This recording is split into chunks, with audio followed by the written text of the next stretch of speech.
আলু পোস্ত আমাদের বাঙালির কিন্তু সবার ভীষণ প্রিয়। ব্রেকফাস্টে বলো কি ডিনারে বলো, ওর গরম গরম রুটির সঙ্গে কিন্তু অসাধারণ লাগে খেতে। তার জন্য সবার প্রথমে আলুগুলোকে কিন্তু খুব সুন্দর করে লালচে রং ধরে ভেজে নিতে হবে। মানে এতটা অবধি ভেজে নিতে হবে যে আলুটা ভাজা অবস্থাতেই সফট হয়ে যায়।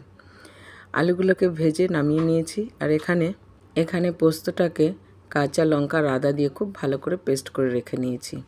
আর ফোড়নে দিয়েছি জিরে আর শুকনো লঙ্কা। ফোড়ন থেকে সুন্দর গন্ধ বেরোলেই পোস্ত বাটাটা দিয়ে ভালো করে কষিয়ে নিতে হবে। ততক্ষণ পর্যন্ত কষাবো যতক্ষণ না পোস্ত থেকে তেল ছেড়ে দিচ্ছে। তারপর এর মধ্যে দিয়ে দিয়েছি স্বাদ অনুযায়ী নুন, দিয়ে এখানে যে আলুটা ভেজেছিলাম সেটা ব্যবহার করলাম।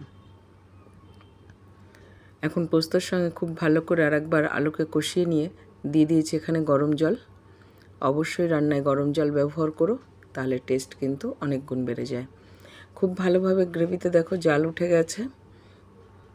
পোস্তটা সম্পূর্ণ আমি আমার মায়ের মতন করে করলাম, কারণ আমি মায়ের কাছে এসেছি তাই।